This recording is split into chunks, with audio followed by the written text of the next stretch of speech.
Okay, I've got this project here where I'm doing a washroom add-on to a bedroom and taking a wall down between two bedrooms. So you can see here, this is a pocket door leading to a toilet room. These are double pocket doors that will close onto each other, and that is the walkthrough of the double pocket door to where the double sinks will be, to a steam shower in the corner there, to a linen closet. So what I'm trying to show you today is this section of wall is getting removed today. I'm going to expose the studding and take you through the procedure of removing all the studding and putting a beam and some studs in to hold the weight that is above. So I'm going to start by removing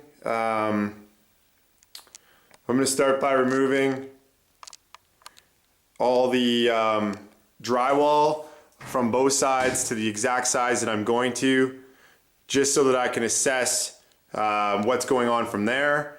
And then I will shore the roof load on both sides and put a beam in across the top here, and then I'll have some supports for the beam down that side and down this side. So the homeowner wants to save the hardwood floor that's underneath this red cushion underlay, so I've got the floor all protected, and I'm going to be ready to start up by cutting around the perimeter of this wall and tearing off the drywall.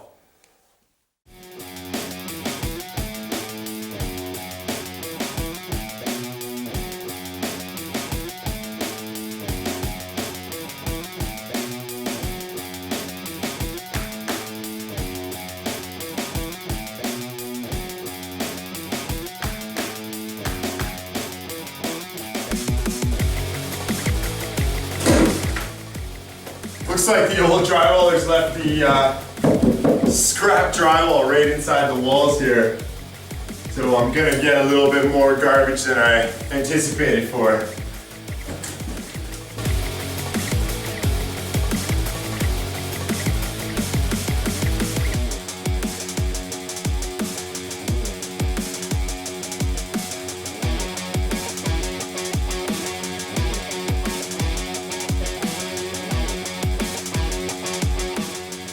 Thanks guys, tons of garbage in the wall.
got the drywall removed off my wall. I had an electrician come in to pull the electrical back. We're gonna get that all tied back in after so it all works good again. We had to eliminate one electrical box that's here. If you can't figure out the electrical yourself, it's always best to bring in a professional electrician. Also, whenever you're removing a wall in your home, best to chat with an engineer and pull the drywall off, assess the situation, bring an engineer in to get a certified engineered stamped letter telling you how to make your changes.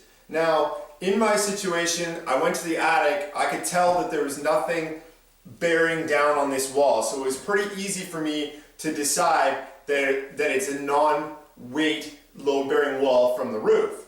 But in this situation, they put 2x4 rafters that sit on top of this wall, and they used them as ceiling joists to attach the drywall. So at the very minimum, most times when you're trying to remove a wall, you're gonna have to hold the weight of the ceiling rafters somehow, so you've got to put a beam in. Another situation would be some support for this wall. If the wind's hitting this longer wall pretty hard, this wall that goes this way would counteract that from being able to shake and stuff like that. So there's always all sorts of reasons why this wall was put here. So it's best to go and get an engineered letter or have someone professional to look at your situation before you start hacking things apart. So I am going to use my letter now and do the required changes to this wall. So to start this wall, I know my joists are going this way. So for the 8 feet here, I'm going to create a shoring wall just out of 2x4s to hold the weight on this side of the ceiling drywall. I'll also build one on that side to hold the weight on that side. Then I'm safe to take out these studs because I've got the weight of the ceiling held by these two walls.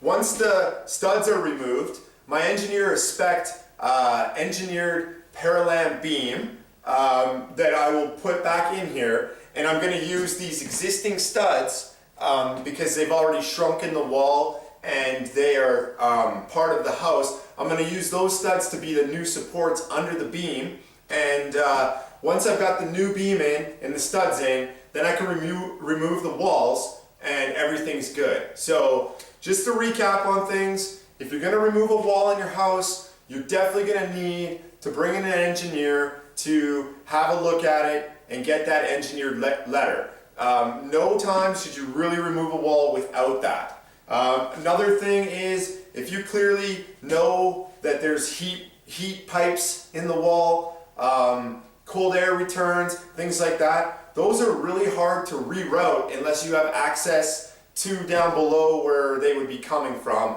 and access to where they're connecting to above. So when you're selecting a wall that you want to remove, sometimes you're going to get let down by how much work it is to relocate all the mechanical work. In this wall in particular for me, I knew there was no heat runs running up to the attic. I knew there was an electrical plug on each side of the wall, and that's fairly easy to deal with. But if there was water lines, heat lines, or cold air returns in this wall, it becomes more challenging. So I'm going to get started with my shoring walls here and then get ready to make my change on this wall. Okay, so for my situation on shoring the ceiling drywall, I'm going to build a shoring wall on this side with a 2x4 wall, stud spacing 24 inches on center. I am going to put a little strip of cushion between the top plate and the texture up at the top here just to try to protect it a little bit. Then on this side of the wall, I'm going to locate the actual ceiling joist and just wedge a 2x4 under each one of those. So in my situation, very acceptable to do something like that because it's only the weight of the drywall. I'm just trying to make sure that the drywall cannot pop off the trusses or sag when I take this wall out. I've been in much larger jobs where we were taking an exterior wall out to put a new window in, something like that, where the engineer's letter required me to put like a double 2x6 stud in a wall with a top and bottom plate at each floor rafter location. So I had to put them right underneath each floor rafter that came to that exterior wall before we could carry on. So generally speaking, your engineer that's helping you with your wall removal project will have it specified in his details how to shore whatever you need to shore above. So you just have to follow that exact and everything should work out fine for you. Okay, so I've got my 2 foot on center 2x4 shoring wall built here. You can see that I've got a little bit of cushion added to the top side, and now I'm getting ready to put it up into position.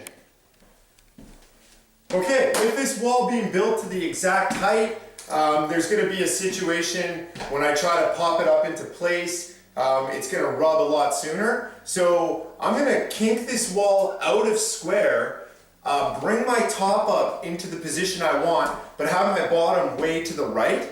That way I can pound from the right and then lock the wall in to get it tight without damaging the ceiling in other places. So just take your framed wall that you built and make it out of square, and the total height dimension will be reduced, which will allow you to get your wall into place, and then with the sledgehammer or a hammer, pound the bottom of your wall plate over until it gets snug.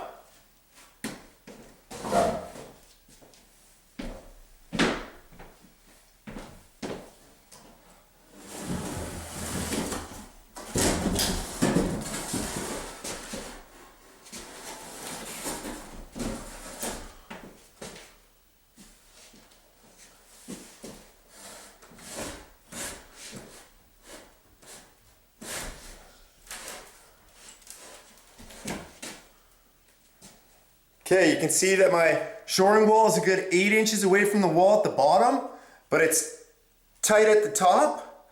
So now I'm gonna hit this bottom corner over until I get it perfectly square, and then it'll have a nice firm press up against the ceiling.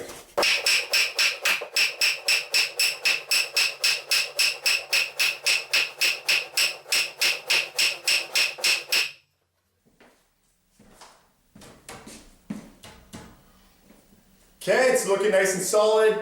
My studs are definitely under a little tension, which means that I've carried the load, and I'm ready to stage up my other side and then begin to remove these studs.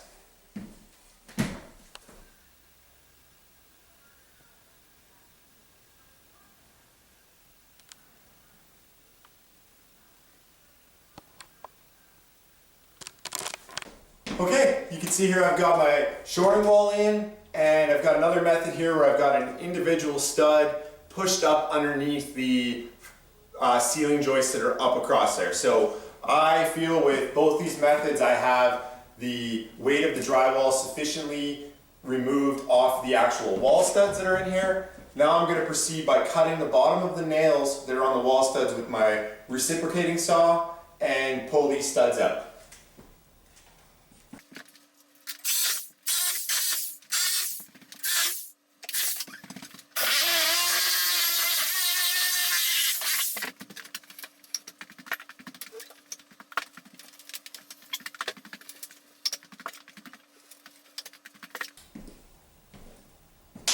Okay, so those are my studs all removed out.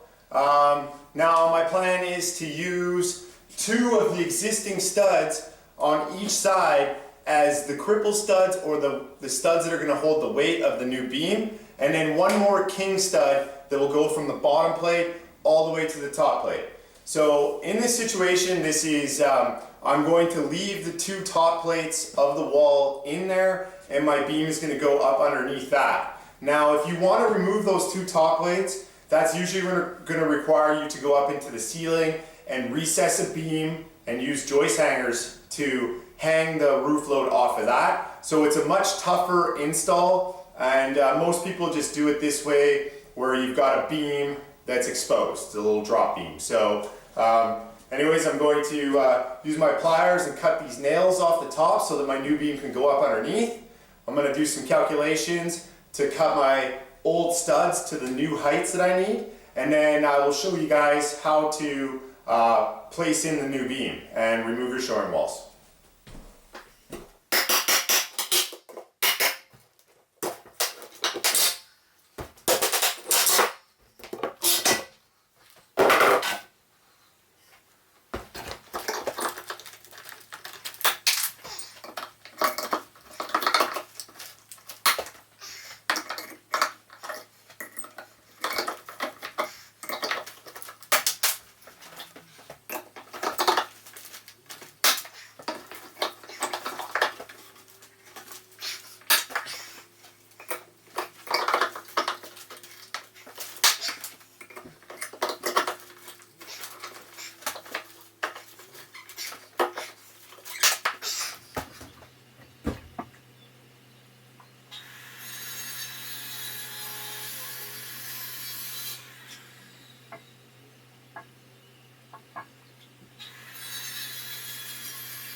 Okay, so I've got my 2 cripple studs cut, got my beam cut, and this is the cutoff. I'm just gonna wedge it in and see if I can get those to fit. Now, you see how this cripple stud's on the angle and I've got it in tight?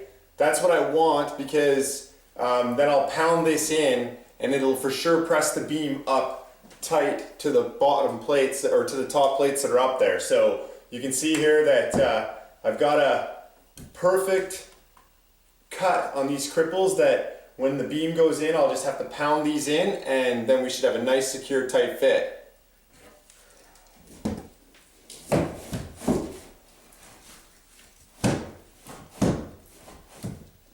Okay, I'm locked in over here too, except with this one I'm going to be pounding the bottom in once I get this side locked in.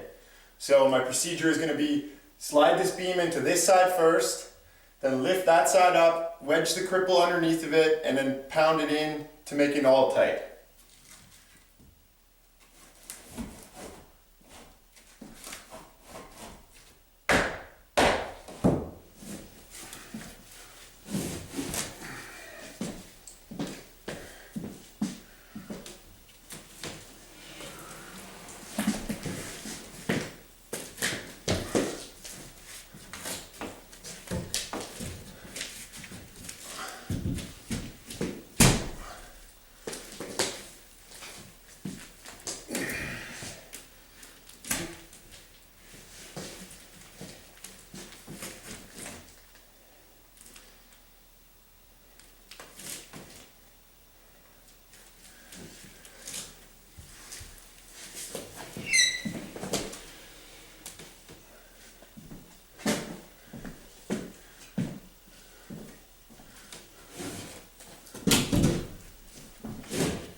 Okay, so my beam's installed. You can see that I had to pound those cripple studs in so we know that it's nice and tight underneath, which means it also pushes it up against the plate in the center areas.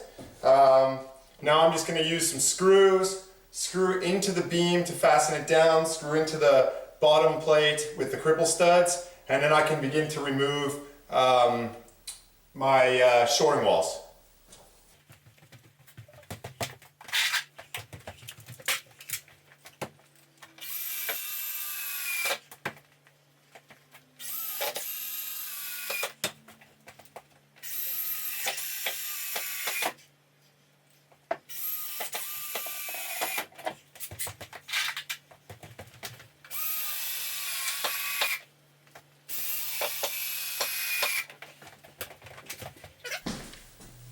Okay, so everything's fast and tight. I'm going to pull out my shoring.